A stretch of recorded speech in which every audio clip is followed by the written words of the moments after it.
So now we have this final sketch I did from this like batch of studies of the Yautja. So this one's actually more because I had a reference. Right? I had reference for all of these sketches, but I remember seeing this fan art of the Yautja. I forgot the guy's name who did it, but it was mostly in grayscale or all in grayscale.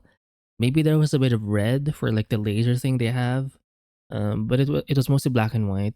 And he did this fan art of this female Yautja. You couldn't really see the detail too much, but you could tell by the silhouette. Like this is so long ago, but I think I still see his work like repinned quite a bit, just because it has like a cool vibe to it. And yeah, I did like the way he did it.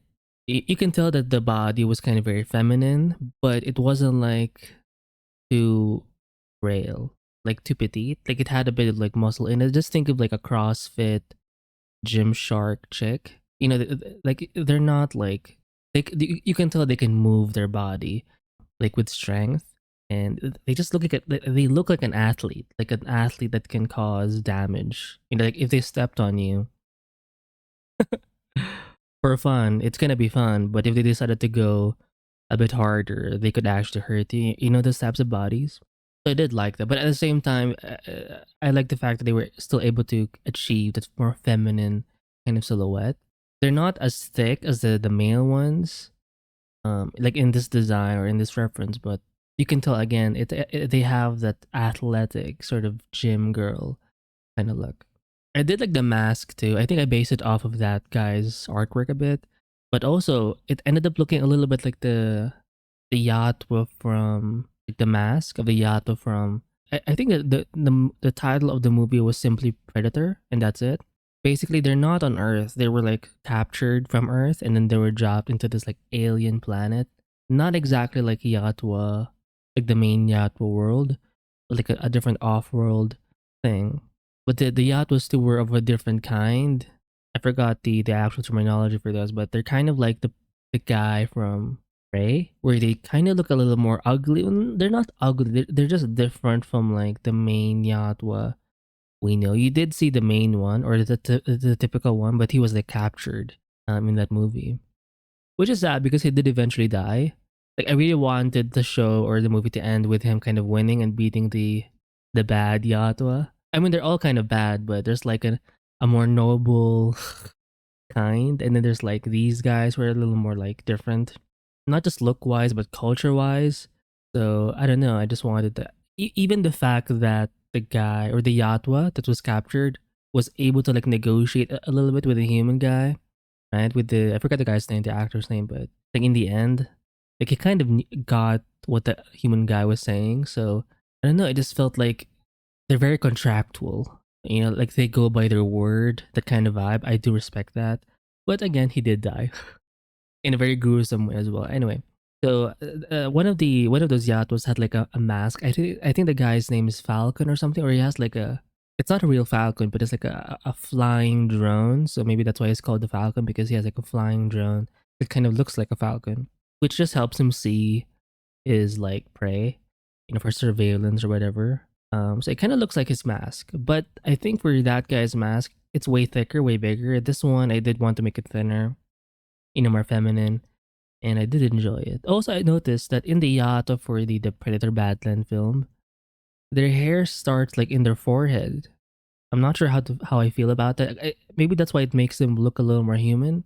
Maybe it goes away, or maybe it's just like, maybe they are their own like subspecies. Well, because I think for the dad in that movie, Predator Badland, I don't think he had hair in his forehead. Maybe it's something that disappears. That's my guess. I don't know. I think because of that, it does make them look more human. And I'm not sure if I'm like a big fan of that. I mean, it's okay. It's not like I'm not mad about it, but I think it contributes to that. I do like the way he's being humanized. Like, you can see more expressions, which we could not. We did see a little bit of that in like the past Yatwa iterations. So seeing more of that, seeing more expressions, more emotion was pretty cool, and having a bit of a storyline in that film. But the hair thing in the middle, I don't know. Maybe it does disappear as they grow older. But because I don't mind this like design where their forehead is just like super big, because when they do wear a mask, it looks cool too when you have like this design. Like it makes them look more alien in a way. And the same thing for the hair. I did add some like those rings around like the dreadlock type of thick hair. I think it's because dreadlocks, right? Like human dreadlocks, it's like a bunch of hair like squished together to make like a very thick sort of band or like strand. But I think from the looks of the Yautja, I think it's like one hair strand that's just that thick. I don't know. Just think of like a dinosaur, because I've seen some iterations of the dinosaur where they had like hair or like animations where they're kind of showing how hair could have evolved from like a reptilian skin, and eventually it like becomes like a spike, and then becomes like a thick kind of hair, and then eventually it becomes like thinner over time. I'm not sure if that's legit or whatever, but anyway, I just like the look of it, like the very thick sort of hair strand that you can actually add rings to. It just looks super cool. And again, I was being like very impressionistic, just just following the forms of this thing. And I actually like the way out of all the sketches or studies I've had or done for this like session of the Yautja or focusing on the Yautja, I think I liked this one the most. I just felt like I could design more, or just not even design so much, but just be more bold, I guess. No, for the mask, I'm not even sure what the. I was just guessing like the reflections and stuff like that. For this kind of approach, you don't have to be that super. You don't have to be super tight with your designs. You can just be kind of vague with it, because you can always improve and refine things later on. In these moments, you want to just like follow the vibe or the flow, and in a way, you want to allow your strokes, your hand to do the work for you, and you want to just be there to make sure it doesn't waste too much time, like going overboard or being distracted. You want to keep your pen, your stylus just working and moving in that area of your like canvas or screen or paper. And eventually, if you keep doing that, it's also better, I think, to do it digitally, only because you can paint over your previous strokes. It's going to be much faster to adjust things instead of like erasing stuff with like an eraser. If you're doing it traditionally, it's just gonna take too much work. I think you can explore concepts a lot faster when you do them digitally. Now I did also add some like skulls as like a necklace. I just felt like doing that because they do well. It's not just like a female thing. Like in this world, the males, they also like decorating themselves with skulls, with even their armor. It looks kind of cool. Like they just look cool. They look like actual hunters that take pride in what they hunt. So I added like some skulls, some bones around the neck. And obviously, for the best part, I did make her a little more. Now for the shoulders, I think I wanted some armor on the side here, and then for the in the left hand side, in the right hand side, it's mostly like a silhouette, so you can't really see that much detail. And I do like this way of like painting where not everything is like clear. Some things are sort of left as like a silhouette. Like it just leaves your mind to do the work. Basically, you don't have to design everything. You're sort of allowing your viewer or even yourself as the artist to sort of just fill in the blanks, right? Because you're just trying to get like the vibe or the overall mood or direction. And because again, you can always refine things later on if you want to. Also, the final thing obviously is the chest area, which I wanted some size, right, for her, because maybe she's a little bit well endowed. I think my hentai kind of like doujin anime experience or interest did kind of seep in. I even added like those like highlight rings in the breasts. So yeah. And yeah, it has a little bit of texture overall for the full painting.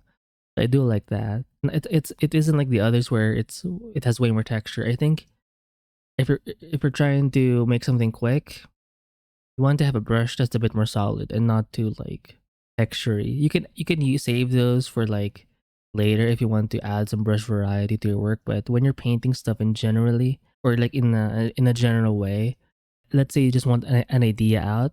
That's why people stick to like a basic round brush sometimes, because it's just a very solid brush where the edge is kind of clear and you can just move more directly when you have a brush like that. So all in all, this may be one of my not maybe it's one of my it is out of all the studies I've done. This is my favorite one. I mean, just look at this chick, right? If you zoom out, like even if you zoom in, sure, look, I'll just say this: it's my style to be kind of sketchy or impressionistic. I like it. I like it, and because of this, I'm more almost motivated to draw even more. And what's cool is I did not rely so much on the reference, because I think there was like a sketch I did of the prey Yautja. Just watched a few episodes back, and it was exactly like the reference. So it was more of like a photo study. This one's a bit different, where I did allow myself to take charge and just build off of what I saw. Because again, I saw like a thumbnail of this Yautja, this female Yautja fan art, and it was mostly in silhouette. So I kind of like references like that, where it doesn't give me too much. It gives me like the overall shape, the overall vibe. I can do something with it. I mean, I can also do something with a more fleshed out reference, but the thing is, if there's so much detail, sometimes I can't. Like I end up focusing too much on the details, and when I try to paint it, I end up like being too right. But for this sketch, I just felt like it's almost like I looked at the reference like once or twice, and then that's it. I just sort of allowed my inner interest or love for this Yatwa female to take over. I mean, look at her. Does she not look? She looks like a hunter. That's good. But the mask, even without seeing her face, it's kind of feminine. I would argue she's kind of. I mean, aside from like the huge tits.